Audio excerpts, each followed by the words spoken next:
Angry Spork here with Young Justice, episode 14 of Season 3, Influence.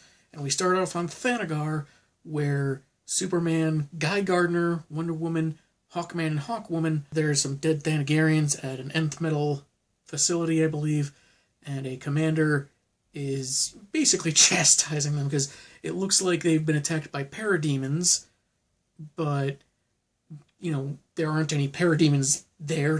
All the dead are Thanagarians, and there's no evidence that Apocalypse had anything to do with the theft of the nth metal.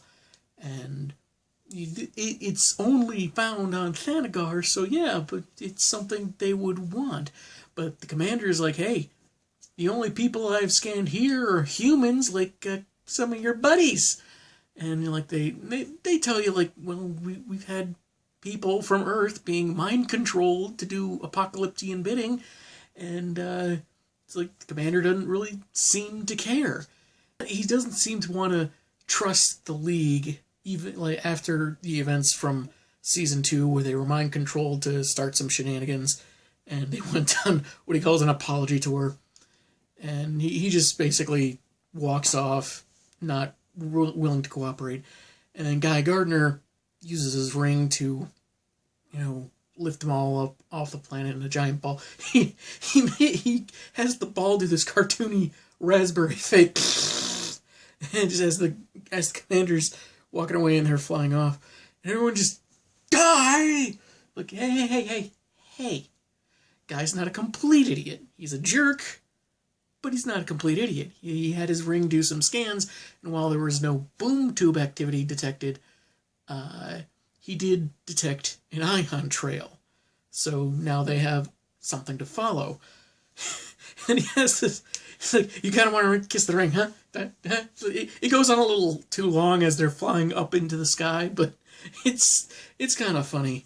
So we cut to, you know, the beach next to Mount Justice, and, you know, the new kids, basically, and, you know, Artemis, Grayson, Khan, they're all having a little powwow with some breakfast burritos, and there's kind of a funny line about, you know, Brion says, like, it was not encouraged in his royal palace to, you know, eat your food with your hands, and Cyborg makes a crack about, oh, must have been using those silver spoons you were born with. And Brion just jabs him back playfully, like, oh, you have a prominent scientist for a father. Were you strapped for cash? Like, no. Their mentors basically say, now is the time to decide, do you want this life? Do you want to continue helping people? Do you want to continue putting your life on the line? You know, being a superhero?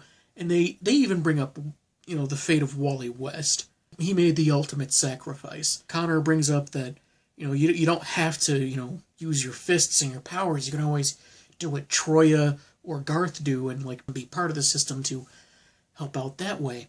Brion seems pretty dedicated to using his powers to help others.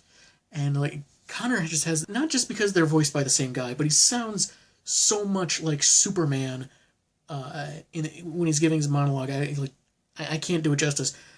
I can't do it young justice, because I'm old.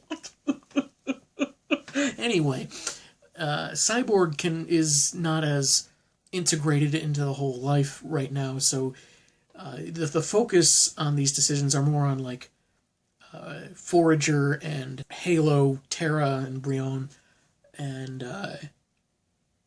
then, you know, Cyborg's got his phone out, and he, you know, a report comes in. Aquaman is giving a press conference about how the Justice League stopped some metahuman traffickers. There's a connection with good worldwide entertainment, and, you know, he's asking the governments of the world to investigate them. Then we cut to the UN, where Lex Luthor, of course, is trying to put a negative spin on this, saying, yeah, the League saved a few kids, put them in their New Mexico youth center, but, you know, like, a lot of those traffickers got away, so we shouldn't like the Justice League. Because he's, you know, Lex Luthor.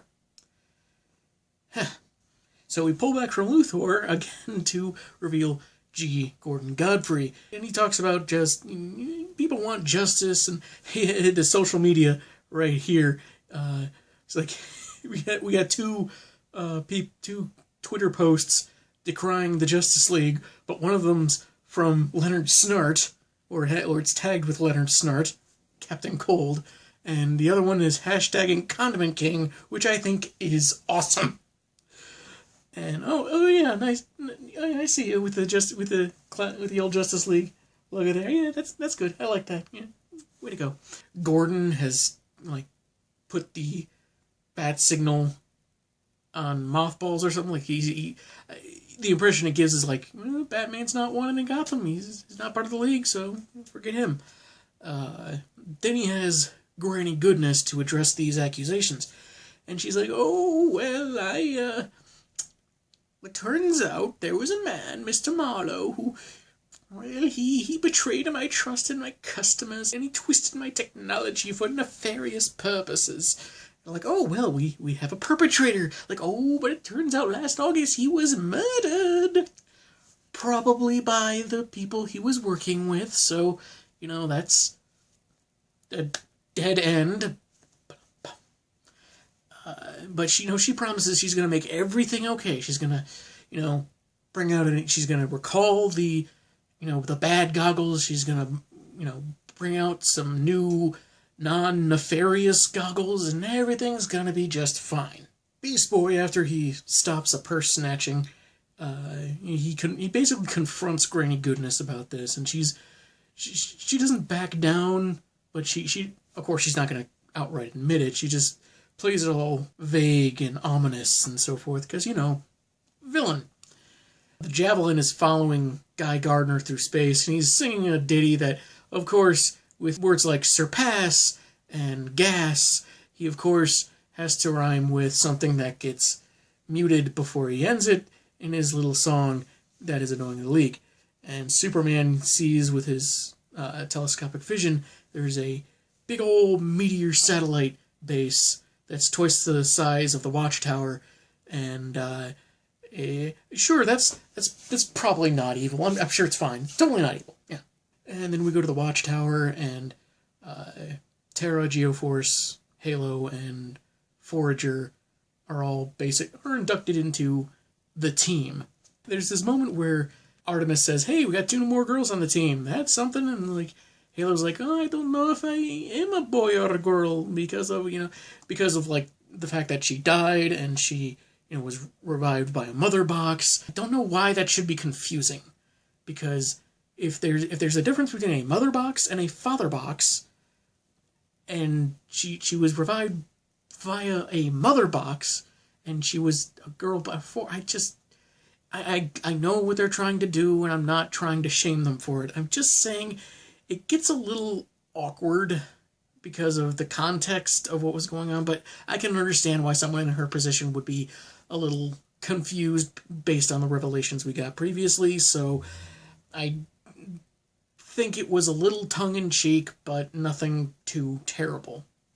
Anyway, Garfield teleports onto the satellite. He says he wants back on the team because of Granny Goodness, and he's still bound by an acting contract, but McGann will shift things around as much as he wants so he can be as active as necessary, but the fact that he's a celebrity does kind of put a kink in things. So Catherine Cobert, the Justice League liaison, is holding a press conference saying the Justice League should remain autonomous because, decision by committee can cost human lives. Troya steps in saying, "Hey, the Hall of Justice, it's been 2 years since that was destroyed, and they still don't know how to proceed. Come on. We need our Super Friends fan service here, people." But of course, beyond that, it's really more, Lex Luthor's process of, trying to have a meeting every time the Justice League wants to save the world is, it's not working for a destroyed building. It's not going to work for human lives. So, come on. And of course, on G. Gordon Godfrey's show, Luthor is responding saying, hey, everyone needs oversight. They're blowing this out of proportion. I put LexCorp in a blind trust. Even we have oversight. And and he says, like, he's turned authority over his company to his sister, Lena Luthor. And there's this, you can see the caption, Lena deserves blind trust. Oh, that is clever. That is clever right there. Leaguers in space from Thanagar are heading towards the asteroid base known as Orphanage. And it turns out they were intentionally led there by Big Barda. Because she wants to, like, she wants to fight, she wants to take him out. And, like, Granny Goodness is there in full apocalyptic guard, and she's like, no. Bad Barda. Bad Big Barda. Big Bad Barda, wait. Of course, she doesn't say it in so many words so much as she tasers her with a shock stick. Go back to Happy Harbor, where the guys, Forager, Brion, Cyborg, they're hanging out in the RV ship.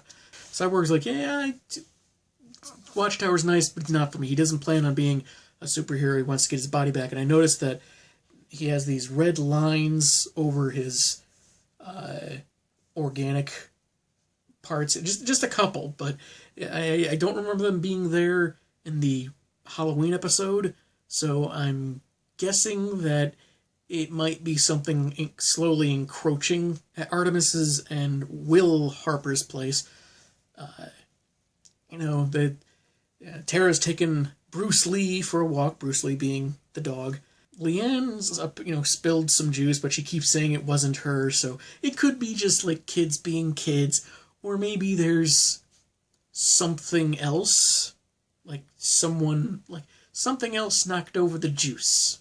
I could be overthinking it, but you know what? These guys, these writers can be sly. The show can be very sly. I'm thinking it might have had something to do with Tara, because she doesn't take the dog out too far. She uses her phone to record Helga Jace, talking about how, she wants to be helpful, she wants to be useful, and, she thinks she can help Cyborg, but she's going to need a much larger lab to work with. And who's getting that transmission? Slade's getting that transmission. I knew it, Tara. Mostly because of the Teen Titans animated series and a very well-known comic story, but I knew it. So the Javelin is attacked by the Orphanage, and while Guy is setting up a shield, the League launches some nth metal missiles. They breach the hull of the Orphanage and manage to sneak their way in, and they enter a large area of the ship with this, funky machine. But more importantly, Wonder Woman notices that they found all the metahuman kids that have been kidnapped. They've reached the end point of the trafficking ring. And that's when Granny's Furies are set upon them. 3 Furies. Barda, Lashina, and some blonde I don't recognize. She kind of looks like Arisia from that 1-2-part episode of the original Justice League cartoon, at least in, color scheme. 1 Leaguer to 1 Fury. Because the big machine they have is, important to Darkseid, Granny activates it when the combatants are, right next to it. And I'm not sure what exactly it's doing, but it's causing them all pain. And Superman says, let's get everyone out of here. He grabs Barda, drags her out. Wonder Woman is dragging her opponent out, the one that looks like Arisia. We're trying to fly her out, but it's a slow go because of the weird energy field they're in. And Hawkwoman, she's trying to get out, but she doesn't seem to be rushing to help Lashina. So Superman finally gets Barda out, and she's like, you saved me. Because that's what Superman does. Anyway, you can tell, Barda. I don't know much about Barda, but I do know she's long been a hero. She did work for Granny, so we can call this her turning point in this universe. Superman, a little bit of heat vision in Granny's direction, kind of just busting up the balcony more than anything. And I guess she turns the machine off. And just as the 3 Leaguers go after her, she boom tubes them out into space. Fortunately, it's just outside, so Gardner can envelop them in his green energy field, which, provides oxygen. And then Granny boom tubes the entire facility somewhere else. And there's this voiceover from her earlier conversation with Gordon Godfrey. It's actually Beast Boy. He's, got a bunch of windows up. He closes them all one by one. And he finally hits, like the last window that left is the picture of him with the woman whose purse he retrieved. And how it got 16 million likes. And that throws back to earlier in the episode when Granny was like, "Oh, you're trending!" And how good that'll be for the brand. She swore to continue funding the Metahuman Youth Center and try to make things right and everything.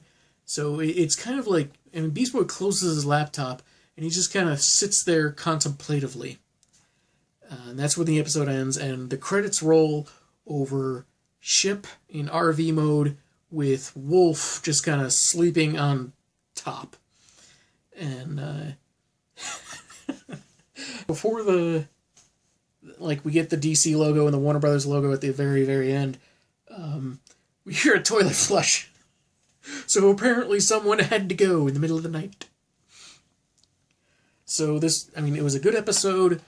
We got some more action. We got some good development on how Luthor and Darkseid's minions are keeping up appearances. It's kind of a big deal that Brion, Violet, and Forager are now kind of basically official superheroes. Well, basically along with Terra, as far as anyone knows. I expect something to happen for Cyborg too. It'll probably be more of a reluctant thing, where he ends up being a superhero anyway, because that happens all the time. Someone says they're not going to do something, then they end up doing it. I like this episode, so I will see you for the next episode. Later.